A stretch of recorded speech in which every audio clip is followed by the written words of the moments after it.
Hey, what's going on, guys? I'm Anthony Johnson, founder of the 21 Convention and CEO of 21 Studios.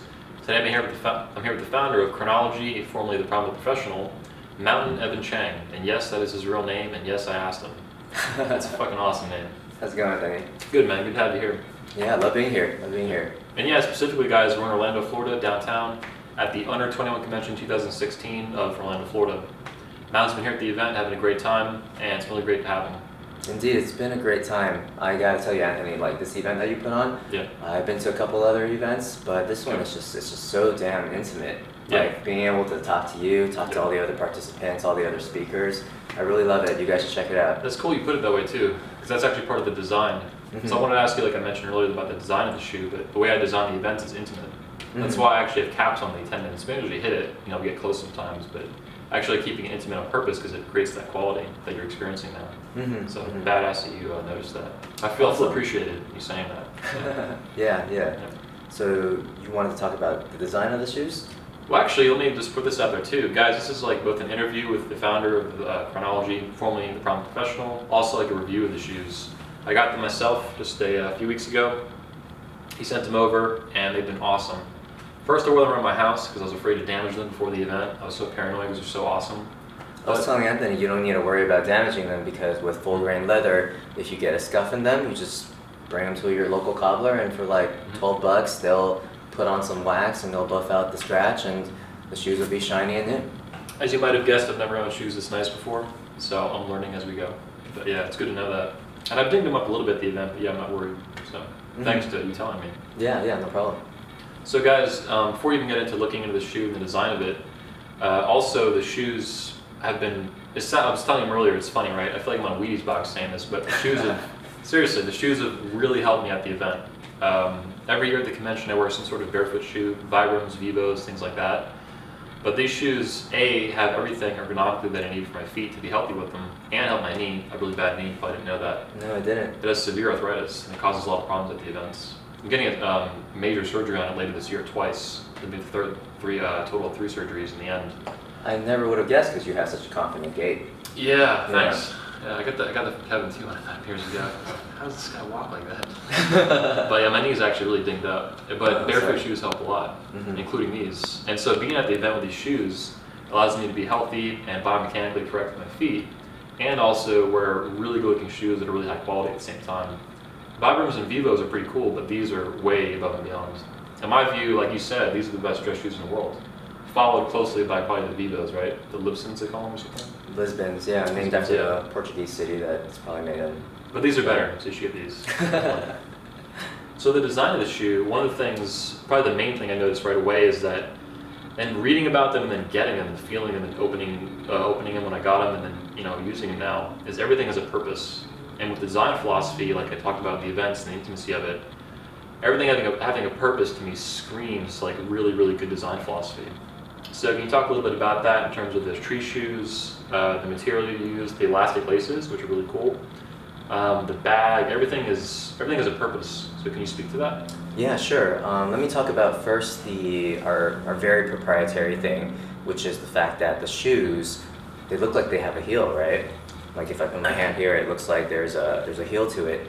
And many years ago, when I was a corporate accountant, I got into this barefoot thing, and people just thought I was crazy in the office. One day I wore 5 fingers into the office. It was a casual Friday. I thought this is casual, and then they were just like, "Oh my God, I thought you were barefoot." I just find it amazing too that you went from being a corporate accountant to being the founder of a shoe company. Like that's a hell of a transition to make. Yeah, it's been an interesting ride. I don't mean to interrupt, but we should definitely talk about that in a minute because that's like awesome. I was so clueless about my appearance and style that I thought it was okay to wear 5 fingers on a casual Friday. And for me to now be studying shoe blogs and style blogs and being able to talk to someone like Tanner Guzzi, one of your presenters, and being able to talk style with him, I never would have imagined it, but I love what I'm doing these days. And so, back to the design of the shoes. So I wore my 5 fingers, and then I tried to saw down the heel of my old dress shoes, and I completely ruined them. And I was like, oh my God. I looked online and nothing else fit my needs as far as style or comfort. And I wasn't very picky with style. Like I just wanted something that would pass. And you were looking too, right? I was looking. Vivo or So like I saw the Vivo Barefoot Raw. This was before they had the Lisbon, which you guys like Vivo Barefoot. If you're watching this, you guys did a great job with the Lisbon. Big improvement over the Raw. I think I have a pair actually. Yeah. Yeah, they're kind of goofy looking. Yeah. So people say these look like clown shoes. I'm like, are you kidding me? These are fucking awesome. These look like stylish as hell. Yeah, but the Raws, I think, if I have them, they're like super wide looking. Mm-hmm. Somehow these are like, they just don't have that look to them, even though they still support your foot being working ways foot intended. Mm-hmm, mm-hmm. The one thing that I noticed about the Raw that was missing is that I felt like the heel is part of the dressiness of a shoe. I mean, we just come to associate that, you know? So how do I have a heel without actually having a heel? So what I did was, I came up with this idea of having a hollow heel. So while it looks like there's a heel to the shoe, your foot is actually down inside there. And I have like this x-ray diagram that you can check out on my website to understand a little bit more about how that works. But yeah, your foot is actually down flat inside there. You get a zero drop experience, so you're completely aligned and you're not causing any issues up the kinetic chain. Yep. Yeah. I love too how you actually, this is otherwise for people a huge contradiction, right? They either have to choose Vibrams which look goofy, or really nice looking dress shoes that have that huge heel in them and are super uncomfortable. Mm-hmm, mm-hmm. So I love seeing you being able to integrate those two things together. I say that we're the highest intersection of style and comfort. Yeah. So there are always going to be shoes that are more stylish than us because they're not working off of the same limitations that we are. And there will always be shoes that are more comfortable than ours. But if you're looking for lots and lots of both, yep, we're the one, man. We're the highest intersection. I totally fucking agree. Yeah, I've seen this for years actually with you guys. I've been into your shoes for a couple of years.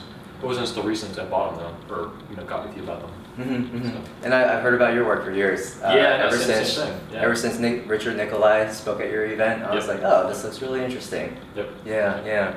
So we're talking about the toe box. We're kind of talking about the toe box. Mm-hmm. I felt like Vivo Barefoot's toe box was just too wide, mm-hmm. and regular dress shoes is too narrow.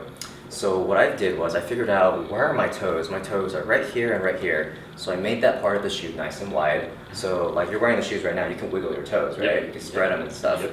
And everything after that, since dress shoes typically have a taper point, let's make use of that space. Let's make it nice and sleek so it still looks like a dress shoe. That's why they don't look goofy like the Vivos I have. Yeah, Mm-hmm. they don't have the feet go all the way to the front. That's why. Yeah. Genius. Yeah, simple. And having some space in the front, another benefit of that is a lot of people tell me that their feet are less sweaty in these shoes, and I think it's because your toes aren't squished together, sweating against each other, and you have the room in the front, and also having leather wrapped around your entire foot. Leather is breathable, whereas something that's more synthetic wouldn't breathe. Okay. Yeah. I actually had a funny interaction with Grace, your cinematographer. Okay. Yeah. So I was talking to her about her shoes, and she had no idea that I was the maker of these shoes.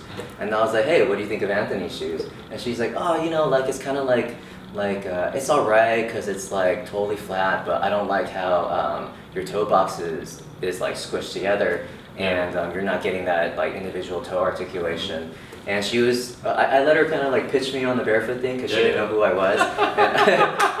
I didn't mean to be sneaky or whatever. She didn't even believe me. I told her they were Barefoot shoes, style shoes. She Yeah, said, no yeah. way. I'm like, no, totally. I'm like, it says the Primal Professional on the bottom of them. Like, seriously. And that goes to show how effective the design is, right? It's just like she wouldn't even believe it, and she's like squarely in that camp. Yep. Yeah, and so towards the end of our interaction, I told her like, no, actually, the toe box is adequate. I designed it that way. And she's like, oh, that's you? Like, you were being sneaky this entire time? I was like, no.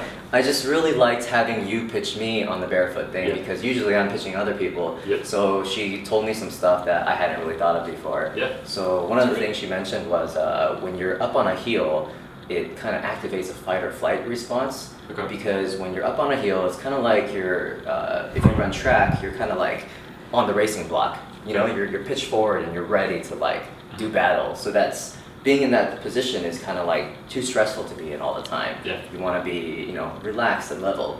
Or you're off balance if you're wearing high heels or something. Yeah, balance, exactly. Yep. Balance, yeah. So some of the other features that we have going on. Yeah, let's hear about the shoelaces are really surprising. They're elastic. I've never seen that. Yeah, the shoelaces are elastic. This actually came from a customer. Thank you, Jerome, for stopping by and telling me about these. he was like, dude, these are so cool, check them out. And then, yeah, they're elastic, you can just stretch them out. And they'll preserve the leather this way. Yes. Being, otherwise you're just over tightening it, messing it up over time. Yeah, with elastic laces, some people ask me, are you going to make a slip-on because they're too lazy to untie their shoes and things like that. Well, not lazy, they just want to be efficient with their day. And I did not like slip-ons before because once that elastic wears out, the shoes are done. You know? Yeah. And I wanted to make something that would last people. Yep. So when I found out about the elastic laces, you get to turn any lace-up shoe into a slip-on, but when the elastic wears out, you just replace the laces and the shoe's still good. Yeah. Cool. And going on with the longevity idea, we have a resole program. So especially with a minimalist shoe, the sole is going to be the first thing that wears out. Okay. But if the sole wears out and everything else is still good, like, it's a shame to just throw it away, you know? Yeah. So what I did was I set up a resole program, and for $80, you send the shoes into us, and we'll put on a new sole, we'll refinish the uppers, we'll give you new laces, so you get a second life out of the shoes for a fraction of the price. Yeah. I love the attentiveness to maintaining something over time too. It's something a lot of our speakers talk about, like Socrates. You heard him talk on Saturday, yesterday. Yeah, same thing. I mean, it's a completely different area of life. Maintenance of relationships. With relationships, yeah. Yeah. Same thing though. He would love hearing about this maintenance of shoes. He'd be like, oh yeah. So especially when he knows me and him are really close friends. So whenever I meet girls and they're into like maintaining their car or something really well over time, he's like, oh yeah, green flag. Ooh. Just because he supports it so much in the culture, but to see it in business like this and in shoe wear is also really neat. A lot of people don't do that; they'll just chuck them, throw them away. So. Here's another item that I include with every pair, complimentary. This also helps a lot with the maintenance of shoes. So this is Aromatic Red Cedar. It's grown here in America, and it grows very easily. And what it does is it pulls out moisture from the shoe, so it keeps it nice and fresh, and it also restores the shape of the shoe. Okay. It smooths out the wrinkles, and it's just a very simple item that you put into your shoes that will definitely prolong the life. Is it naturally antimicrobial too? It is. Yeah, it is. Yeah. So that's awesome. Some people, when they put their clothes away, I know my mom used to use these. They would have like aromatic cedar blocks that you would put with the clothes, keeps them fresh, pulls out the moisture. And it's the same material, right? Same material, yeah. And I decided to include these because a lot of my customers, similar to you, they've never been in this world of premium dress shoes. Yep. You know, a lot of people are interested in it from the paleo perspective. Yeah. And I wanted to make sure that they knew how to take care of their shoes. So I thought, like, I could get these for a lower price than my customers could because I'm paying wholesale for them. So, like, just include them. Yeah. Yeah, and then the bags too you include.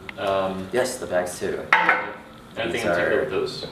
Not really. Just another item, yeah. Yeah. Well, I also noticed too that when I got the shoes that you had the letter with it describing how to take care of them over time, everything like that, including a special way to tie your shoes or lace the shoes. Oh, yes. I think I did mine right. I had to actually really look at that. Is that correct? Yeah. No. Yeah, you did it right. I fucked up the first time, then I undid it and I fixed it. I think I'm both of them. So. Awesome. So what this is it's called double helix lacing. So when you regularly tie your shoes, the laces will crisscross each other, and you get a lot of rubbing against each other. So this wears down the laces, and it's harder for you to pull up on these. But with double helix lacing, the laces kind of just spiral around each other. Another name for it is spiral lacing. So with that, the laces don't cross, and it's a lot easier to pull them tight, and there's a lot less friction going on. There's even use for this like in emergency situations, right? This yes. is like approved for parts of the military or something? Yeah. So because you have all of these exposed right there, if you need to get out of your shoes, it's really easy to slip scissors in there and slice you out of it. Yeah, this is actually a patented lacing system, and I reached out to the founder and said, like, hey, could I talk about this? And he said, yeah, sure. It's amazing how much design and good ideas you pack into a shoe. Like just hearing you talk about this is like amazing. Yeah. And I was never into dress shoes before this time because it was kind of intimidating, right? I wanted to spend $300, $400, $500 on shoes, but I'm so glad that I have these now. And I plan to wear them for as long as you're making them. Cool, awesome. Yeah, these shoes are not cheap in any sense of the word. They are $300 right now for pre-order, and once we're in stock, they're $350. So if you want to save $50, pre-order them now. But kind of very similar to your 21 convention. it's a high price, but I deliver a lot of value. Yep. And even after that, I take good care of my customers to the best of my ability. That's exactly the kind of business I respect, man. 100%. So thanks for coming on. A little show we made here. Thank you. Thank you for coming to the event too. Yeah, it's been my pleasure, man. Yep. Thanks so much. Cool. Thanks, guys. This has been Anthony Johnson with Mountain Evan Chang, and we'll see you guys in the next video. See you guys.